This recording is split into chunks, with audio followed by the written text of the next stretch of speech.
The chimera, chamer, or chamer, also chimera, ancient Greek, chimera means she-goat. 1. According to Greek mythology, 2, was a monstrous fire-breathing hybrid creature, composed of different animal parts from Lycia, Asia Minor. It is usually depicted as a lion, with the head of a goat protruding from its back, and a tail that might end with a snake's head. 3. It was an offspring of Typhon and Echidna and a sibling of such monsters as Cerberus and the Lernaean Hydra.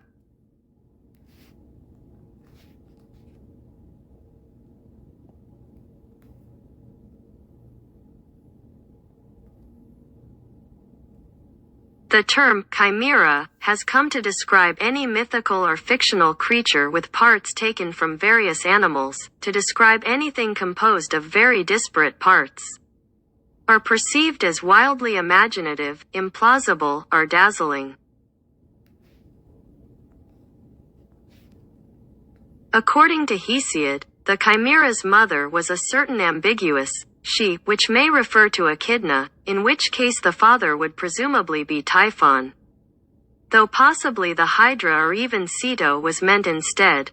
4. However, the mythographers Apollodorus, citing Hesiod as his source, and Hyginus both make the chimera the offspring of Echidna and Typhon. 5. Hesiod also has the Sphinx and the Nemean lion as the offspring of Orthus, and another ambiguous she, often understood as probably referring to the chimera, although possibly instead to Echidna, or again even Ceto. 6.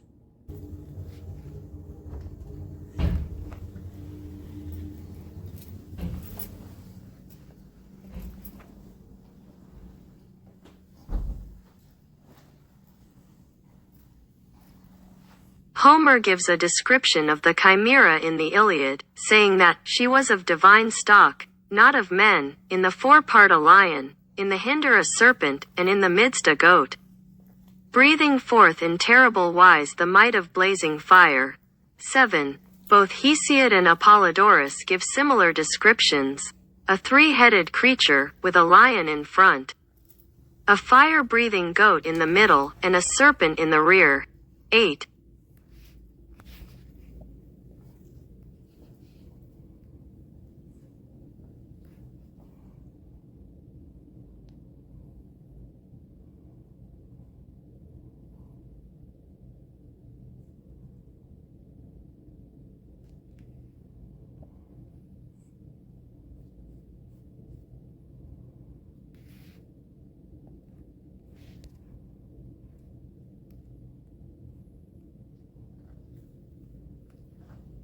According to Homer, the chimera, who was reared by Erysidarus, the father of Aetymneus and Maris, Trojan warriors killed by Nestor's sons Antilochus and Trasiomedes, was a bane to many men. 9. As told in the Iliad, the hero Bellerophon was ordered by the king of Lycia to slay the chimera, hoping that the monster would instead kill Bellerophon. But the hero, trusting in the signs of the gods, succeeded in killing the chimera. 10. Hesiod adds that Bellerophon had help in killing the chimera, saying, "Her did Pegasus and noble Bellerophon slay." 11.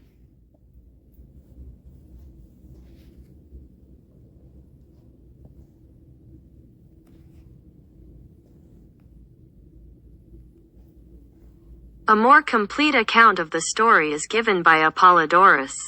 Iobates, the king of Lycia, had ordered Bellerophon to kill the chimera, who had been killing cattle and had devastated the country, since he thought that the chimera would instead kill Bellerophon, for it was more than a match for many, let alone one. 12. But the hero mounted his winged horse Pegasus, and soaring on high shot down the chimera from the height. 13.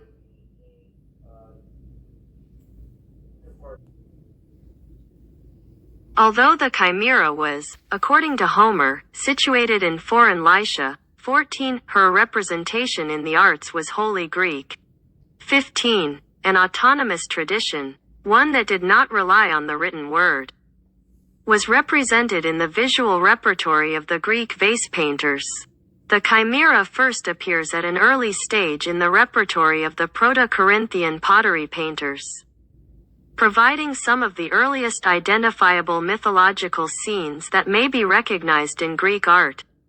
The Corinthian type is fixed, after some early hesitation, in the 670s BC. The variations in the pictorial representation suggest multiple origins to Marilyn Lowe Schmidt.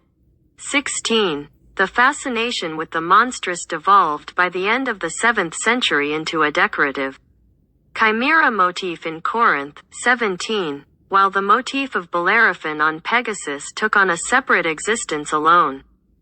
A separate Attic tradition, where the goats breathe fire and the animal's rear is serpentine, begins with such confidence that Marilyn Lowe Schmidt is convinced there must be unrecognized or undiscovered local precursors.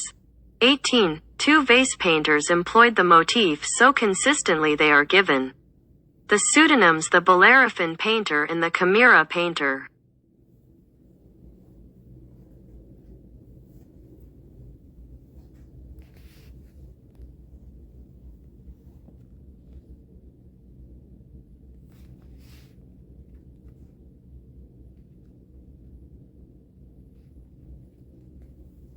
A fire-breathing lioness was one of the earliest of solar and war deities in ancient Egypt. Representations from 3,000 years prior to the Greek, and influences are feasible.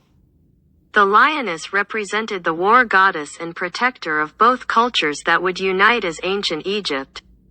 Sekhmet was one of the dominant deities in Upper Egypt and Bast in Lower Egypt. As Divine Mother, and more especially as protector, for Lower Egypt, Bast became strongly associated with Wadjet, the patron goddess of Lower Egypt. Citation needed, in Etruscan civilization. The chimera appears in the Orientalizing period that precedes Etruscan archaic art, that is to say, very early indeed. The chimera appears in Etruscan wall paintings of the 4th century BC.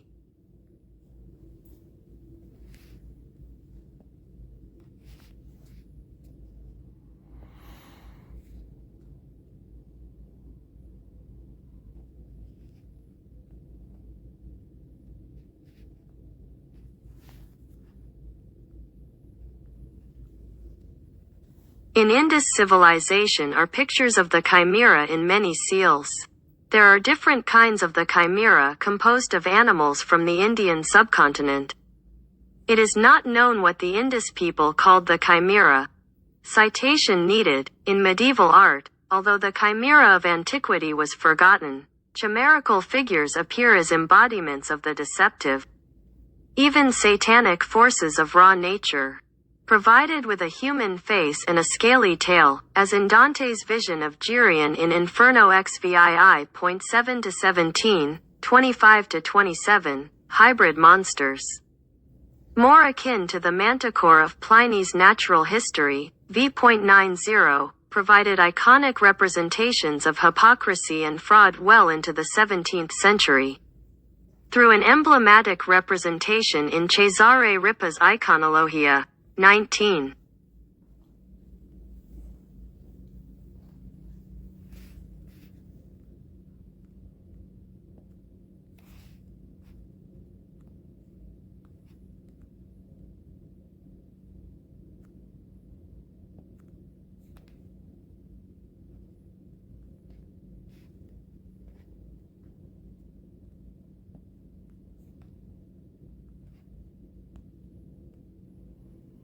The myths of the chimera may be found in the Bibliotheca of Pseudo-Apollodorus, Book 1, the Iliad, Book 16, by Homer, the Fabulae 57 and 151 by Hyginus, the Metamorphoses, Book V 339 by Ovid, Ix 648, and the Theogony 319 ff by Hesiod.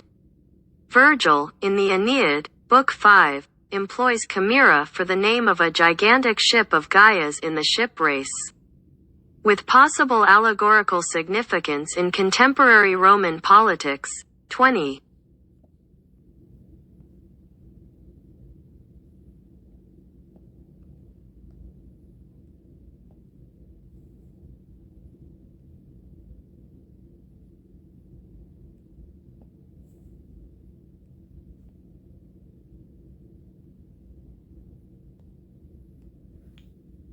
Pliny the Elder cited Ctesias and quoted Photius identifying the Chimera with an area of permanent gas vents that still may be found by hikers on the Lycian Way in southwest Turkey.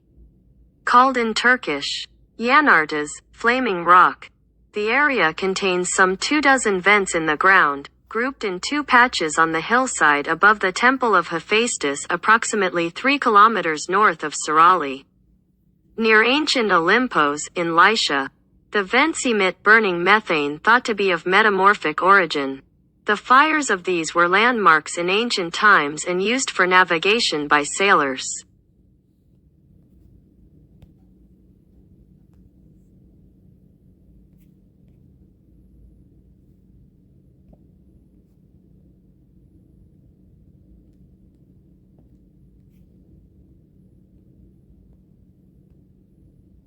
The Neo-Hittite Chimera from Carchemish, dated to 850 to 750 BC, which is now housed in the Museum of Anatolian Civilizations, is believed to be a basis for the Greek legend.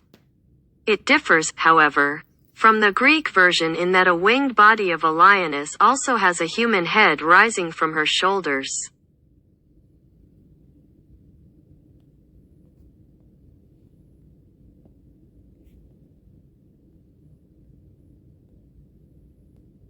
Some Western scholars of Chinese art, starting with Victor Segolin, use the word chimera generically to refer to winged leonine or mixed species quadrupeds, such as Bixi, Tianlu, and even Qilin. 21.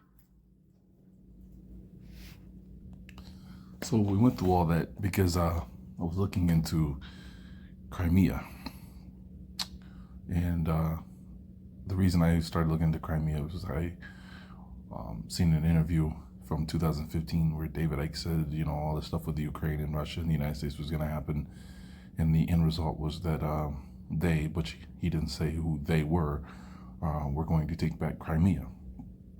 Now, and as I've been listening to what's going on, all of a sudden Crimea starts to being brought up in the news. So I was like, oh, what is with this Crimea stuff? Just wanted to look into it.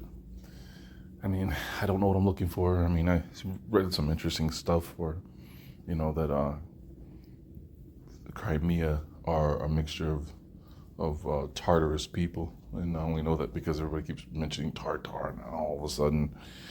And I'm not going to look into that because, I mean, there's plenty of people talking about this, so I'll leave it up to them. So, but I thought it was interesting because I never would have expected that to be brought up. But here, and we'll get to their other page where the creature that I just went over. According to Greek mythology, Crimea is the place to which Iphigenia was sent after the goddess Artemis rescued her from the human sacrifice her father was about to perform. Artemis swept the young princess off to the peninsula, where she became a priestess at her temple. Here, she was forced by the Taurian king Thos to perform human sacrifices on any foreigners who came ashore. According to other historians, the Tauri were known for their savage rituals and piracy and were also the earliest indigenous peoples of the peninsula.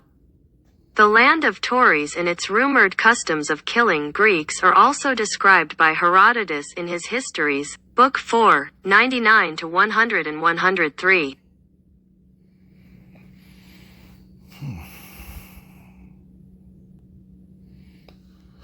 So we have that same thing with the whole Europa being taken away and the mother of Europe, and now this so-called goddess being taken away and forced to do human sacrificing. Okay, but this is what caught my eye was this. I was like, what the world is this? What are we looking at? Now, obviously, they changed it. That the wings on the back supposed to have a goat that breathes fire. I'm not sure what it's holding in its hand. It looks like a clam with a pearl in it, right? And then the rising of the sun and the serpent tail. But that's what I was looking at. I'm like, what is that? So I started looking at the mythology, and I thought their anthem is interesting too. Your fields and mountains are magical, the motherland. And this is just the page for their, what's the thing called there? The Crimean what's the name called? The Republic. Nothing really stood out, so I don't know what he meant by that, but nothing really stands out. I mean, I'm obviously I'm not a Mason, so I'm not privileged to what he's really talking about, but nothing stood out. No, so I just was looking around, and I just thought that the whole name Chimera and what it supposed